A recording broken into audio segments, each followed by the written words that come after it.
All right, guys, so the Virginia governor race, right? All eyes are on that, okay? That's what everybody's focus is at right now, at this moment, as the race is getting tighter and tighter and tighter. Recent polls have shown GOP candidate Glenn Youngkin tied with Terry McAuliffe, the Democrat candidate for governor there. Now, this race is a huge deal because basically, if the GOP takes this state, right, they win this governor race, that is a bad sign for the Democrats come 2022 in regards to maintaining their majority, and it is a great sign for Republicans in the GOP in regards to potentially taking back the House and maybe even the Senate come 2022. It is an early indictment in terms of how voters actually feel about the Biden administration, the failing Biden administration, and the Democrats. Okay, so this is a big deal, and the Democrats are getting desperate, right? They're getting desperate to defend Terry McAuliffe, who in my opinion is very cringe, right? We're gonna get more into that later, but this guy gives me hardcore Cuomo vibes. But like I said, the Democrats are desperate, right? They're not desperate enough to roll out Joe Biden to campaign for him because Joe Biden, again, is so unpopular, probably the most unpopular person in the Democrat Party right now, right? But they rolled out Kamala to campaign for him, in which she was booed while doing it. They also made Kamala make this video campaigning on behalf of Terry McAuliffe in black churches, which allegedly is illegal. Okay. They also had Jill campaigning for him as well. And now they're trying to bring out the big guns, right? They're bringing out the big O, right? Big O, Obama, right? They're bringing out Obama to campaign on behalf of Terry McAuliffe. And I want you guys to hear what Obama had to say, in which he took a shot at the GOP in the so-called culture wars. Take a listen. We don't have time to be wasting on these phony, trumped-up culture wars, this fake outrage that right-wing media peddles to juice their ratings, and the fact that he's willing to go along with it instead of talking about serious problems that actually affect serious people. That's a shame. That's not what this election's about. That's not what you need, Virginia. Instead of forcing our communities to cut back at a time when we're just starting to recover, we should be doing more to support people who are educating our kids and keeping our neighborhoods safe. All right, guys. So as you can see there, Obama's essentially accusing the GOP of waging a quote-unquote phony culture war, as if certain issues don't matter. And I'm going to talk about that. That's what this video is actually about. But before, I just want you guys to understand how slimy politicians are, how slimy somebody like Obama is, in the sense that he's out here defending a man that honestly he probably doesn't know, purely for the sake of politics, and attacking Glenn Youngkin, okay? Again, purely for the sake of politics. When, again, the man that he's defending, Terry McAuliffe, essentially just walked off of an interview, right, as if he's entitled to be governor. He tried to defend Ralph Norman, the Virginia Democrat governor, for doing blackface. And let's not forget that at a recent debate, he told parents that, hey, you don't have a say-so or a right to control or have input over what your kids learn in school. Take a look. Glenn Youngkin is against every one of those. He has a Donald Trump right-wing agenda. He will ban abortions. Your viewers should be very clear on this. He wants to ban abortions here in Virginia. He says election integrity is the number one issue. No, it isn't. Healthcare, COVID, education, job growth. And finally. Okay. All right, we're over. That's it. That's it. Hey, I gave you extra time. Come on, man. You should have asked better questions early on. I mean, you should have asked questions your viewers care about. Well, we did. Are you comfortable with the present governor who appeared in blackface next to somebody dressed up as Ku Klux Klan, a Democratic governor? Yeah. Well, he didn't do Ku Klux Klan, in fairness. No, I'm saying he's in blackface next to somebody that is dressed up. But that wasn't him either. It's now come out he wasn't either one of them. But he made a horrible mistake Friday night when he didn't know if he was in it or not and said, well, I apologize. How do you not know if it's not you? We know in Virginia. I know, listen, even if it had been him in the blackface, it was a dumb mistake 40 years ago. I grew up in New York, and in all fairness, folks, I didn't know what blackface was. I had not experienced, we had no racism issues, honestly, growing up in Syracuse. How are you going to work with those parents who have concerns about how things are being taught in schools across the Commonwealth? Let's be very clear here. This is all generated by Glenn Youngkin. This is what MS-13, the Republicans used on Governor Northam 4 years ago when he was running. They tried to find a divisive tactic. Let me be crystal clear. Critical race theory is not taught in Virginia. Critical race theory has never been taught in Virginia. How do you define it? Doesn't matter. It's not taught here in Virginia, so I'm not going to spend my time. Your thoughts on what it is. I'm not even spending my time because the school board and everyone else has come out and said it's not taught. It's racist. It's a dog whistle. But if we don't have a definition, how can we say it's racist? I just want a definition from you. It's not taught here in Virginia. We can ask about any topic.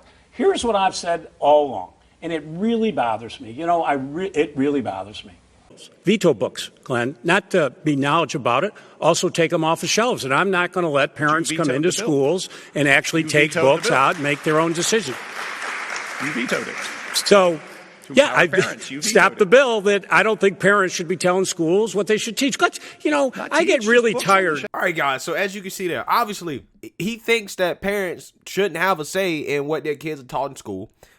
He doesn't think that critical race theory is being taught in school. Although he cannot define what it is, he doesn't know what it is. But he just said, hey, it's a racist dog whistle. He also basically tried to defend another Democrat governor of Virginia, Ralph Northam, doing blackface. Okay? See, this is the man that Obama's out here trying to vouch for, right? I guarantee you Obama probably has had maybe 3 conversations with this guy, right?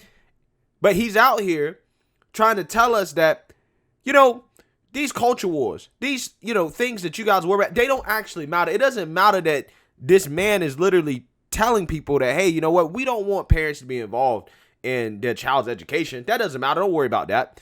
Don't worry about what's going on in Loudoun County, right? The accusations that are going on there. Don't worry about that. That's made up. It's phony. It's fake, right? Don't worry about the fact that the school boards and the FBI have essentially come together to target parents as domestic terrorists simply for speaking up about the issues going on in school. Don't worry about that. That issue, that doesn't matter, right? It doesn't matter. Okay, that's just the culture war. Don't worry about the fact that for almost a year straight, we had businesses shut down.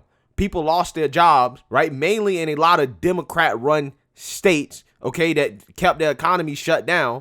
Oh, don't worry about that. That's just the culture war. Don't worry about the fact that people are losing their jobs and that unions are going on strike because of mandates being pushed by this Democrat president, Joe Biden. Oh, don't worry about that, right? That's just the culture war. It doesn't matter, okay? Don't worry about the fact that we have problems at the border, okay, where we have a unprecedented amount of illegal immigrants coming into this country, 1.7 million that tried to cross the border, to be exact, a record number, okay? So, oh yeah, don't worry about that. That's just the culture war. Don't worry about the fact that we're experiencing massive inflation. Oh, don't worry about that. That's just the culture war. Don't worry about the fact that we have a global supply chain crisis in which we're not able to get essential goods into this country. We have a port outside of Los Angeles, a major port that has 60, 70, 80 ships outside waiting to try to deliver goods, but we can't because we don't have enough workers. People don't want to work. We don't have enough truck drivers. Oh, don't worry about that. That's just the culture war. That's just the culture war. Don't worry about the fact that we botched Afghanistan, right? After spending trillions of dollars in 20 years there, we basically gave it all up in the span of 3 weeks to the Taliban. Oh, don't worry about that. That's just the culture war. You see how dismissive the Democrats are over your concerns, right? When you're concerned about something and they're not concerned about it, they dismiss it as, well, you is fake. It's fake outrage. You're outraged for no reason. The fact that you have to pay almost $5 a gallon in some parts of this country, maybe $6, $7 in the most extreme parts for some gas, that hurting you in your pocket, oh, it's fake outrage. Fake outrage. Well, at the same time, Obama, these same people, right, who are participants in the culture war, even though they try to act like they're not when it comes to these mandates, because that is a part of the culture war. These same people go out here and tell you, hey, you know what? You need to mask up to keep yourself safe. But he turns around, throws himself a birthday party with 500, 600, 700 celebrities, and he's not wearing a mask. He's living his life, right? Same as all the other Democrats.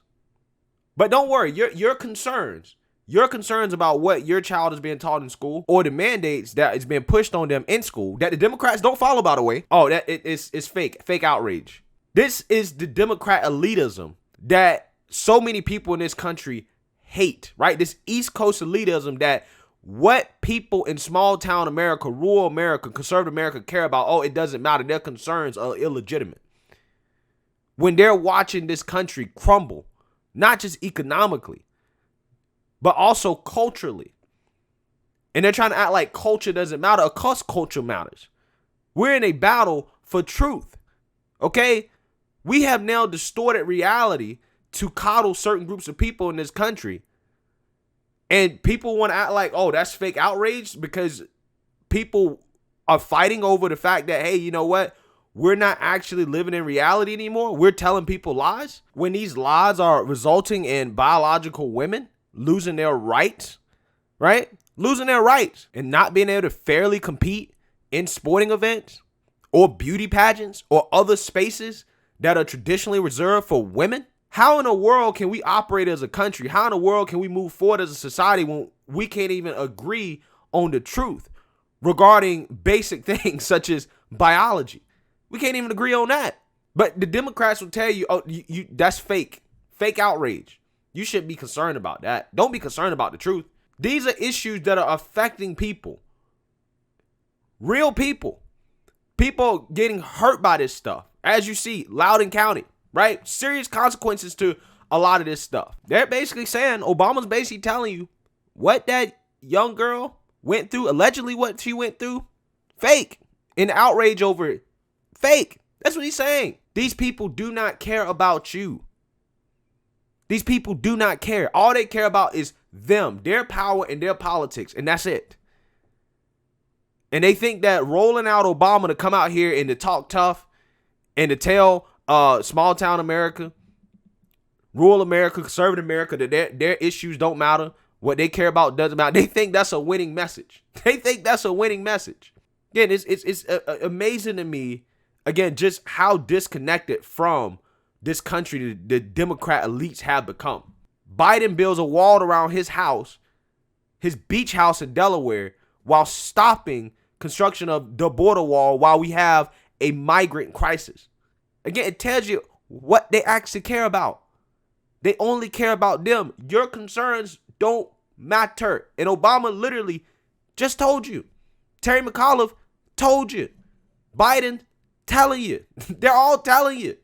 But you got people in this country that for whatever reason still go out there and vote for these people when they've clearly shown time and time and time again, you don't matter. So let me know what you guys think. Make sure you like, comment, and subscribe. Most importantly, share a Black conservative perspective. Peace.